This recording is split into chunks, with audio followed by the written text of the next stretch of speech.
नमस्कार साथियों, कैसे हैं आप सभी। आशा करता हूँ आप लोग बहुत अच्छे होंगे। साथियों, आज के हम लोग इस वीडियो में कक्षा 12वीं रसायन विज्ञान के पृष्ठ रसायन चैप्टर अर्थात सरफेस केमिस्ट्री चैप्टर का अध्ययन करेंगे। इसके पिछले वीडियो में हम लोगों ने वैद्युत रसायन इलेक्ट्रोकेमिस्ट्री चैप्टर का अध्ययन किया था। आपने वह वीडियो नहीं देखा है तो उसको ज़रूर देख लें। आज के हम लोग इस वीडियो में पृष्ठ रसायन चैप्टर का अध्ययन करेंगे। आइए सबसे पहले हम लोग यह जानते हैं कि पृष्ठ रसायन कहते किसे हैं। बोल जा रहा है कि भौतिक रसायन की वह शाखा जिसके अंतर्गत किसी पदार्थ के पृष्ठ अथवा सतह तथा उस पर होने वाली विभिन्न घटनाओं का अध्ययन किया जाता है, उसे पृष्ठ रसायन कहते हैं। बोल जा रहा है कि भौतिक रसायन की वैसी शाखा जिसके अंतर्गत किसी पदार्थ के पृष्ठ अथवा सतह पे और उस पर होने वाली जो विभिन्न घटनाएं हैं उसका अध्ययन जिस सब्जेक्ट में किया जाता है, जिस चैप्टर में किया जाता है, उसे पृष्ठ रसायन कहते हैं। इसका पहला टॉपिक आता है अवशोषण, जिसे अंग्रेजी में एब्जॉर्प्शन कहते हैं। बोल जा रहा है वैसी घटना जिसमें किसी द्रव अथवा गैस के अणु ठोस पदार्थ में एक समान रूप से उपस्थित रहते हैं, उसे अवशोषण कहा जाता है। बोल जा रहा है कि वैसी घटना जिसमें किसी द्रव अथवा जो गैस के अणु है वह ठोस पदार्थ में अगर एक समान रूप से हैं, जितना द्रव है उतना गैस ही है, उसे अवशोषण कहते हैं। अब अधिशोषण किसे कहते हैं, एड्जॉर्प्शन किसे कहते हैं। तो वैसी घटना जिसमें किसी द्रव अथवा गैस के अणु किसी ठोस पदार्थ में केवल सतह पर उपस्थित रहते हैं, उसे अधिशोषण कहा जाता है।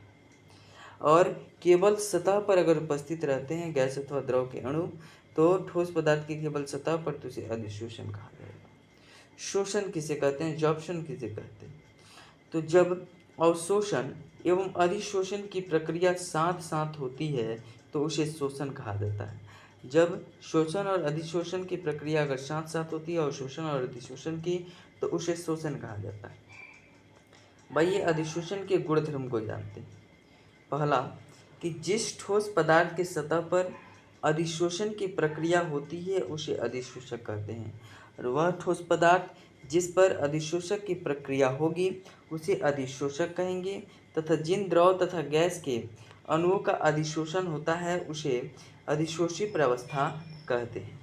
ठीक है, और जिन गैस और द्रव के अणुओं का अधिशोषण होगा उसे अधिशोषी प्रावस्था कहेंगे।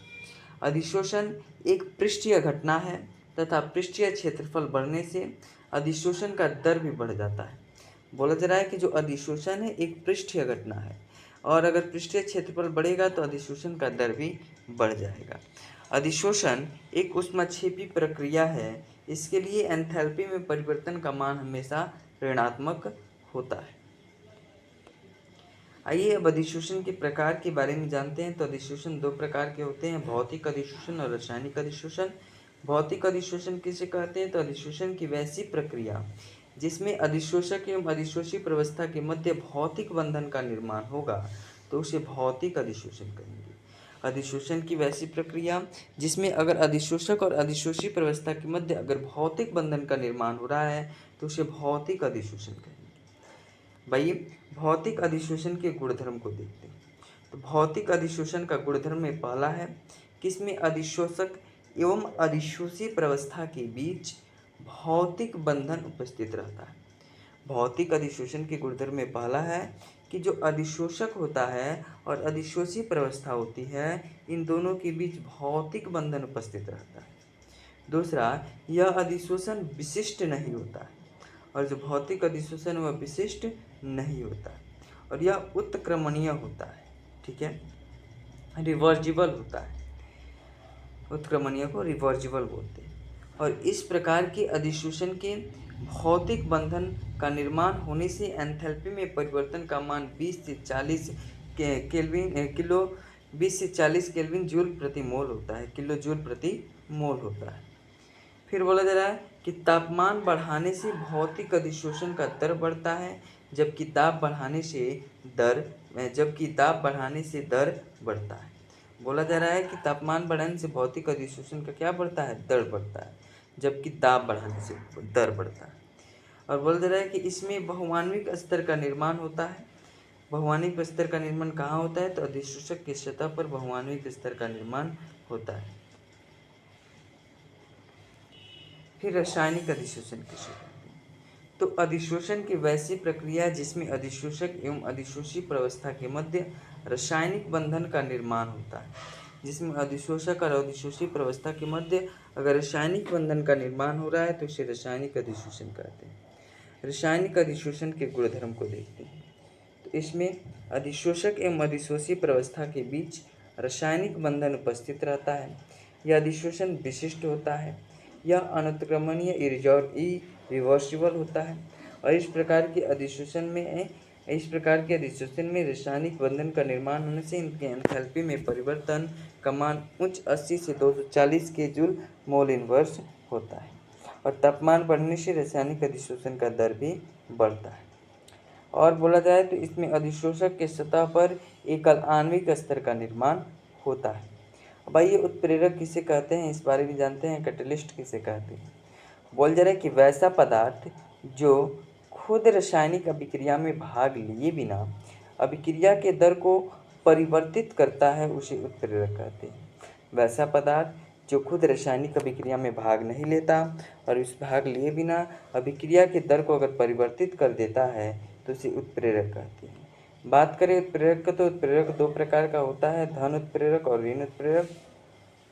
वैसा पदार्थ जो अभिक्रिया के दर को बढ़ाने का काम करता है उसे धन उत्प्रेरक कहते हैं। जैसे KClO3 इसमें MnO2 जो है वह 2KCl + 3 ऋण उत्प्रेरक वैसा पदार्थ जो अभिक्रिया के दर को घटाने का कार्य करता है उसे ऋण उत्प्रेरक कहते हैं। जैसे H2A2 इसमें ग्लिसरॉल डाले H2O + 1/2 O2। H2O2 को हाइड्रोजन पेरोक्साइड कहते हैं। इसमें ग्लिसरॉल होता है CH2 CH2 और CH2। ये आप लोग को पढ़ने के लिए नहीं है, बस इतना ही समझिए, इसको ग्लिसरॉल कहते हैं। उत्प्रेरण कैटेलिसिस वह प्रक्रिया जिसके द्वारा उत्प्रेरक अभिक्रिया के दर को परिवर्तित करता है उसे उत्प्रेरण कहते हैं। वैसी प्रक्रिया जिसके द्वारा जो उत्प्रेरक है वह अभिक्रिया के दर को अगर परिवर्तित कर देता है तो उसे उत्प्रेरण कहते हैं। और यह दो प्रकार का होता है, समांगी उत्प्रेरण और विसमांगी उत्प्रेरण, होमोजेनियस कैटेलिसिस और हेट्रोजीनियस कैटेलिसिस। भाई समांगी उत्प्रेरण के बारे में जानते हैं। बोला जा रहा है कि उत्प्रेरण की वैसी प्रक्रिया जिसमें अभिकारक, उत्पाद तथा उत्प्रेरक सभी एक ही भौतिक अवस्था में होते हैं उसे समांगी उत्प्रेरण कहते हैं। जैसे SO2 है 1/2 O2 + 1/2 O2, इसमें NO गैस है तो SO3 का निर्माण। C12 H22 11 है और H2 है, H2SO4 डालते हैं तो C6H12O6 और C6H12O6 में परिवर्तित हो जाता है एग्रोज और सुक्रोज के रूप में। विसमांगी उत्प्रेरण किसे कहते हैं? तो उत्प्रेरण की वैसी प्रक्रिया जिसमें अभिकारक, उत्पाद तथा उत्प्रेरण की भौतिक अवस्था भिन्न भिन्न होती है उसे विसमांगी उत्प्रेरण कहते हैं। जैसे N2H2 इसमें Fe डालते हैं तो 2NH3 का निर्माण हो जाता है। बोला जा रहा है कि समांगी उत्प्रेरण में अभिकारक उत्प्रेरक से अभिक्रिया करके माध्यमिक उत्पाद का निर्माण करता है जिसके सक्रियण ऊर्जा का मान घट जाता है तथा अभिक्रिया की दर क्या हो जाता है? बढ़ जाता है। और विसमांगी उत्प्रेरण में अभिकारक उत्प्रेरक की सतह पर अधिशोषित हो जाती है जिससे उनके मध्य बंधन का निर्माण आसानी से हो जाता है, उसे उत्प्रेरण का अधिशोषण सिद्धांत कहते हैं। अभी के लिए बस इतना ही और अगले वीडियो में हम लोग एंजाइम के बारे में जानेंगे। मिलते हैं अगले वीडियो में। धन्यवाद।